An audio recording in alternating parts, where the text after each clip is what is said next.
Bismillahirrahmanirrahim. Assalamualaikum warahmatullahi wabarakatuh. Alhamdulillah kita masih diberi kesehatan, kekuatan, kesempatan, sehingga pada kesempatan kali ini kita masih dipertemukan kembali di channel kesayangan kita, yaitu di Advokat Channel. Channel tempat kita berbagi dan juga sharing pengetahuan seputar ilmu hukum dan juga membahas seputar isu-isu hukum terbaru. Nah teman-teman semua, sebelum kita membahas topik bahasan kita pada kesempatan kali ini, maka saya ingin menyampaikan kepada teman-teman khususnya yang beragama muslim dan yang menjalankan ibadah puasa, selamat menjalankan ibadah puasa. Semoga segala aktivitas ibadah dan juga puasa kita khususnya pada bulan suci Ramadan ini senantiasa diberkahi dan dirahmati oleh Allah Subhanahu wa taala. Kemudian berikutnya saya ingin mengajak kepada teman-teman semua untuk senantiasa berdoa semoga pandemik COVID-19 atau yang kita kenal dengan virus corona bisa segera berakhir, sehingga kita semua bisa melaksanakan aktivitas kita yang seperti biasanya. Nah, baiklah teman-teman sekalian, di kesempatan kali ini kita akan membahas salah satu topik yang sangat menarik yang viral beberapa hari terakhir ini, yaitu soal adanya video atau konten prank salah satu YouTuber di Indonesia yang membuat prank berbagi paket sembako yang berisikan sampah dan juga batu. Ini ditanyakan oleh salah satu rekan kita yang ada di Bandung, yang ingin meminta penjelasan apakah perbuatan yang dilakukan oleh FB dan kawan-kawan ini bisa dijerat dengan tindak pidana penghinaan. Jika iya, apa saja argumentasi hukum serta alasan-alasan yang membuat mereka bisa dijerat dengan pidana penghinaan. Untuk menjawab pertanyaan ini, maka ada beberapa hal yang harus kita pahami terlebih dahulu. Yang pertama adalah apa sih yang dimaksud dengan penghinaan, kemudian apa saja bentuk-bentuk penghinaan yang diatur dalam undang-undang, dan kemudian yang ketiga, apakah penghinaan sama dengan pencemaran nama baik? Karena tindak pidana penghinaan dan juga pencemaran nama baik ini biasanya satu paket. Nah teman-teman, marilah kita memulai dengan pembahasan yang pertama. Apa sih yang dimaksud dengan penghinaan? Kalau kita buka Kamus Besar Bahasa Indonesia, maka kita akan menemukan bahwa kata penghinaan ini berasal dari kata hina, yang berartinya rendah kedudukan atau martabatnya. Kata penghinaan berarti bahwa kata hina ini sudah mendapatkan imbuhan peng dan juga akhiran ang, sehingga artinya berubah menjadi suatu proses, cara, atau perbuatan yang menistakan atau menghinakan orang. Dalam kitab undang-undang hukum pidana sendiri itu tidak disebutkan secara detail tentang pengertian atau definisi dari penghinaan. Tapi dari penjelasan tadi, maka kita bisa membuat definisi yang sederhana bahwa yang dimaksud dengan penghinaan adalah suatu perbuatan yang merendahkan harkat dan martabat atau kehormatan dari seseorang. Selanjutnya, apa-apa saja bentuk dari penghinaan yang diatur dalam undang-undang. Kalau kita buka kitab undang-undang hukum pidana, maka kita akan menemukan setidaknya ada 7 tindak pidana yang masuk dalam kualifikasi tindak pidana penghinaan. Yang pertama adalah pencemaran nama baik atau penistaan tertulis. Itu diatur dalam ketentuan pasal 310. Kemudian ada fitnah, diatur dalam ketentuan pasal 311. Kemudian ada penghinaan ringan, diatur dalam ketentuan pasal 315. Pengaduan fitnah atau pengaduan palsu diatur dalam ketentuan pasal 317. Persangkaan palsu pasal 318. Penghinaan terhadap orang yang sudah meninggal diatur dalam ketentuan pasal 320 dan juga 321. Dan kemudian di Undang-Undang ITE ada satu ketentuan pasal yang mengatur tentang penghinaan atau pencemaran nama baik, yaitu ketentuan pasal 27 Undang-Undang ITE. Selanjutnya, apakah tindak pidana penghinaan sama dengan tindak pidana pencemaran nama baik? Jika kita lihat dari substansi pengaturan dari kedua ketentuan ini, maka antara tindak pidana penghinaan dan juga pencemaran nama baik itu sama saja. Karena pada dasarnya kedua tindakan ini itu menyerang kehormatan, martabat atau nama baik dari seseorang. Akan tetapi jika kita lihat dari bentuk-bentuk dari tindak pidana ini, maka antara tindak pidana penghinaan dan juga pencemaran nama baik itu berbeda. Jika dalam tindak pidana pencemaran nama baik mempersyaratkan adanya tuduhan kepada seseorang bahwa seseorang itu telah melakukan suatu perbuatan tertentu, atau difitnah dituduh melakukan suatu perbuatan tertentu yang tidak dilakukan, misalnya saja dia dituduh sebagai pencuri atau misalnya dia dituduh sebagai perampok Nah, dalam tindak pidana penghinaan itu bentuknya jauh lebih sederhana dan mungkin akrab dengan kehidupan kita sehari-hari. Misalnya mencaci orang, atau misalnya mengejek orang, memanggil dengan kata-kata kotor atau kata-kata yang tidak senonoh, itu semua masuk dalam kualifikasi tindak pidana penghinaan. Lalu bagaimana dengan kasus FP dan kawan-kawan? Apakah tindakan pranknya atau perbuatan prank dengan membagikan paket sembako yang berisikan sampah dan juga batu itu dapat dikualifikasi sebagai tindak pidana penghinaan dan atau pencemaran nama baik? Untuk menjawab pertanyaan ini, maka ada dua hal penting ya, yang harus kita uraikan dan kita jawab terlebih dahulu. Yang pertama adalah bahwa apakah perbuatan ya, FP dan kawan-kawan yang membagikan paket sembako berisikan sampah dan juga batu itu termasuk dalam kualifikasi tindak pidana penghinaan atau pencemaran nama baik. Kemudian yang kedua, apakah tindakan FP dan kawan-kawan yang melakukan publikasi dengan mengupload video hasil rekaman ya, pembagian paket sembako yang berisikan sampah dan batu itu, dia upload ke akun YouTube-nya, itu termasuk dalam kualifikasi tindak pidana penghinaan atau pencemaran nama baik sebagaimana yang dimaksud dalam Undang-Undang ITE. Nah, mari kita mulai dengan pembahasan yang pertama. Apakah tindakan membagikan paket sembako yang berisikan sampah dan plastik itu termasuk dalam tindak pidana penghinaan? Jika iya, pasal manakah yang paling bersesuaian dengan perbuatan ini?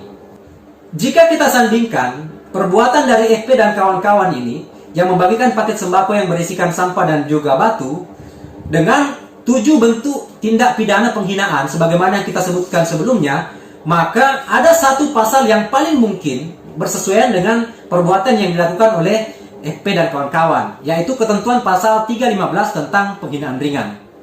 Dalam ketentuan pasal 15 disebutkan seperti ini.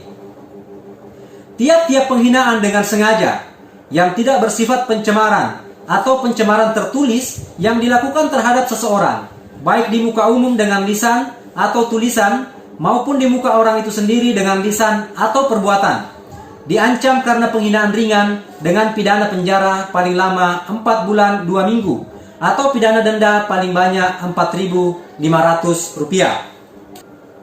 Dari bunyi ketentuan pasal tersebut, maka ada 6 unsur-unsur penting yang harus kita pahami. Yang pertama adalah bahwa perbuatan itu dilakukan dengan sengaja.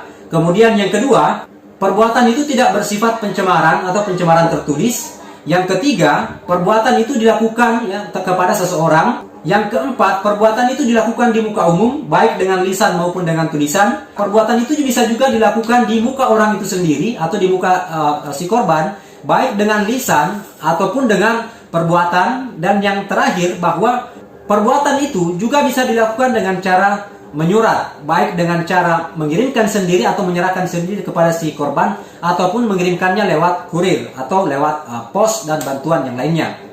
Nah, sekarang mari kita bahas unsur-unsur ini satu persatu. Yang pertama adalah bahwa perbuatan itu dilakukan dengan sengaja. Artinya bahwa tindakan penghinaan ini memang sejak awal dikehendaki oleh si pelaku. Ia sadar betul dengan apa yang akan dia lakukannya. Bisa jadi sejak awal memang sudah diniatkan, kemudian dieksekusi dengan membuat perencanaan yang matang, dan kemudian dilakukan dengan cara-cara sesuai dengan yang direncanakan. Kemudian yang kedua, bahwa perbuatan itu tidak mengandung unsur pencemaran atau pencemaran tertulis. Ya, artinya bahwa perbuatan ini memang ditujukan langsung kepada si korban. Ya, tidak ada tuduhan bahwa si korban ini telah melakukan sesuatu sebagaimana tindak pidana pencemaran nama baik, dan kemudian perbuatan ini tidak ditujukan atau dimaksudkan untuk diketahui oleh masyarakat banyak. Karena sejatinya bahwa perbuatan ini adalah menyasar si korban secara pribadi. Ya. Kemudian unsur yang ketiga, bahwa perbuatan ini ditujukan kepada seseorang. Ya, seseorang dalam artian bahwa orang ini adalah orang secara pribadi, bukan badan hukum, bukan organisasi atau kelompok-kelompok tertentu. Lalu berikutnya, bahwa perbuatan itu dilakukan di muka umum, baik dengan lisan maupun dengan tulisan. Dilakukan di muka umum dengan lisan, artinya bahwa tindakan penghinaan atau penyerangan terhadap kehormatan atau nama baik dari seseorang ini dilakukan dengan cara menyampaikan kalimat atau kata-kata tertentu yang menyakiti hati dari si korban. Kemudian perbuatan itu harus dilakukan di hadapan orang banyak. Jika perbuatan itu dilakukan di hadapan dua atau 3 orang sekalipun, itu sudah cukup memenuhi syarat di muka umum. Kemudian berikutnya, dilakukan di muka umum dengan tulisan.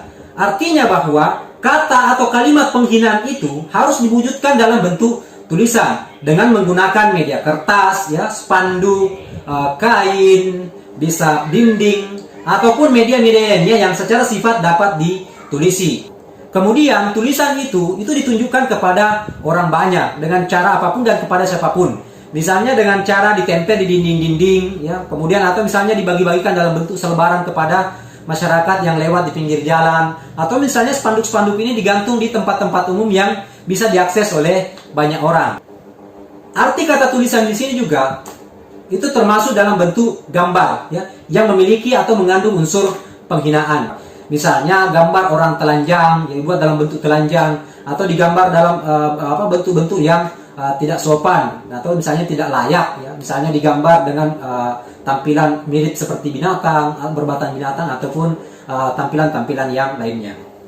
Unsur berikutnya, ya, bahwa perbuatan ini juga dapat dilakukan di muka orang itu sendiri, baik dengan lisan maupun dengan perbuatan. Dengan lisan artinya bahwa penghinaan itu dilakukan dengan cara yang menyampaikan kata-kata kotor, ya, baik dengan cara mencaci, mengejek, memanggil dengan kata-kata yang tidak senonoh langsung di hadapan si korban. Pada unsur ini tidak dipersyaratkan bahwa perbuatan itu harus dilakukan di depan umum atau di hadapan orang banyak.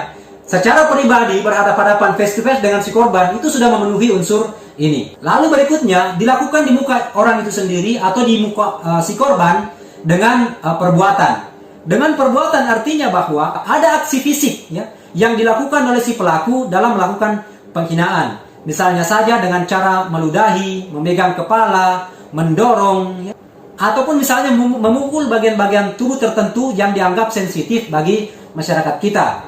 Akan tetapi, tindakan itu tidak boleh menimbulkan adanya luka secara fisik. Karena jika menimbulkan luka secara fisik, maka tindakan itu bisa jatuh pada tindakan penganiayaan. Selain aksi fisik yang dilakukan secara langsung atau kontak langsung dengan si korban, arti kata perbuatan di sini juga bisa berarti aksi fisik yang tidak langsung bersentuhan dengan si korban. Misalnya saja dengan ekspresi, ya, mengeluarkan lidah, menggunakan mata, atau misalnya juga joget dengan ekspresi tersentuh dengan maksud untuk menghina si korban.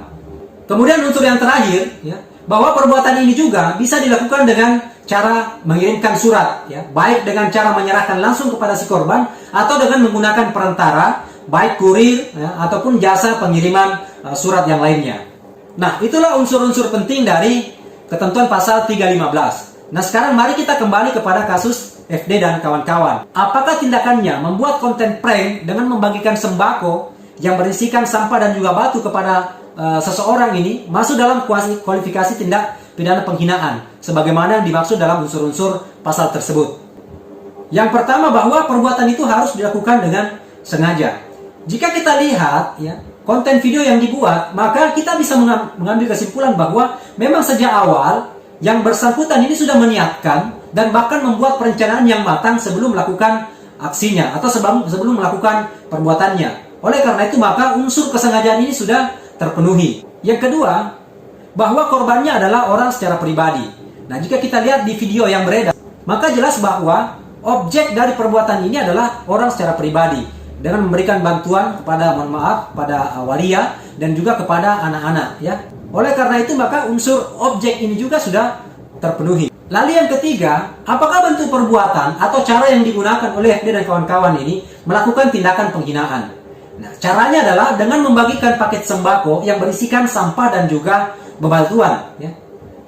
Mengapa ini kita anggap sebagai penghinaan? Karena perbuatan ini jelas merendahkan harkat, martabat dan juga kehormatan dari seseorang. Bagaimana mungkin kita sebagai manusia diberikan sampah, ya, dan juga bebatuan, ya, yang dianggap sebagai bantuan untuk dikonsumsi? Ini jelas-jelas perbuatan yang merendahkan harkat, martabat seorang manusia. Oleh karena itu, maka unsur perbuatannya juga sudah terpenuhi. Oleh karena, ya, ketika unsur pentingnya sudah terpenuhi, bahwa pelaku melakukannya dengan sengaja, ya, objeknya juga jelas dilakukan kepada seseorang, caranya juga sudah jelas bahwa dengan membagikan bantuan berupa paket sembako yang berisi sampah dan juga batu, maka itu artinya bahwa unsur-unsur sebagaimana yang ditentukan dalam ketentuan pasal 315 itu sudah terpenuhi. Oleh karena itu, maka FD dan kawan-kawan itu sebenarnya sudah bisa didakwa dengan menggunakan ketentuan pasal 315 ini dengan ancaman pidana kurungan 4 bulan 2 minggu atau denda Rp4.500.000. Karena perbuatan yang dilakukan oleh FD dan kawan-kawan ini dari pembahasan kita sebelumnya sudah jelas bahwa termasuk dalam kualifikasi tindak pidana penghinaan. Lalu, bagaimana dengan tindakan FP yang mempublikasikan atau mengupload video hasil rekaman konten prank yang dibuatnya ke ke akun YouTube miliknya. Apakah tindakan ini dapat dijerat dengan menggunakan ketentuan pasal 27 ayat 3 junto pasal 45 ayat 3 Undang-Undang ITE tentang penghinaan atau pencemaran nama baik.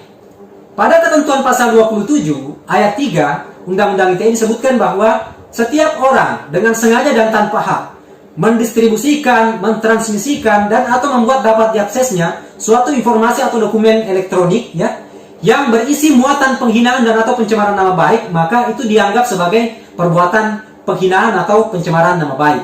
Jika kita mengacu pada bunyi ketentuan pasal 27 ayat 3 Undang-Undang ITE ini, maka ada 3 unsur penting yang harus dipenuhi, sehingga perbuatan FP dan kawan-kawan ini dapat dikualifikasi sebagai tindakan pencemaran nama baik atau penghinaan, sebagaimana yang dimaksud dalam ketentuan pasal 27 ayat 3 Undang-Undang ITE. Yang pertama, bahwa perbuatan itu dilakukan dengan sengaja dan tanpa hak. Kalau misalnya itu channel YouTube miliknya, dialah yang mempunyai akses untuk mempublikasikan apapun di channelnya, maka tentu saja ia melakukan itu dengan kesengajaan. Dan kemudian dilakukan ini tanpa hak. Tidak ada hak sama sekali dari yang bersangkutan untuk mempublikasikan video pencemaran atau penghinaan ini. Kemudian yang kedua, tindakan FP dan kawan-kawan yang mengupload hasil video rekamannya ke akun YouTube miliknya, itu sudah berarti bahwa dia dengan sengaja mendistribusikan, mentransmisikan, atau membuat dapat diaksesnya video tersebut kepada orang banyak. Dan unsur ketiga adalah bahwa video atau konten yang disebarkan itu, yang diupload itu memiliki muatan penghinaan atau pencemaran nama baik. Nah, jika kita kembali pada pembahasan sebelumnya, maka sudah jelas bahwa konten atau muatan yang diupload oleh yang bersangkutan ini, FP dan kawan-kawan ini, adalah jelas bahwa konten yang memiliki muatan penghinaan. Oleh karena itu, maka FP dan kawan-kawan juga sangat layak dijerat dengan menggunakan ketentuan pasal 27 ayat 3 Undang-Undang ITE. Lalu apa sanksi hukum yang menanti FP dan kawan-kawan jika memang nantinya penegak hukum menggunakan ketentuan pasal ini untuk menjerat FP dan kawan-kawan? Ketentuannya diatur pada ketentuan pasal 45 ayat 3 Undang-Undang ITE. Ancaman pidananya juga tidak sembarang FP ini terancam dengan pidana penjara 4 tahun atau denda maksimum 750 juta rupiah. Nah, inilah pembahasan kita pada kesempatan kali ini. Semoga informasi ini bermanfaat buat teman-teman semua, dan semoga dengan diketahuinya informasi ini, teman-teman khususnya konten kreator lebih bijak lagi dalam membuat dan menentukan konten yang akan dibuatnya. Jangan sampai teman-teman menjadi orang yang berikutnya yang akan berhadapan dengan hukum akibat konten-konten yang dibuatnya.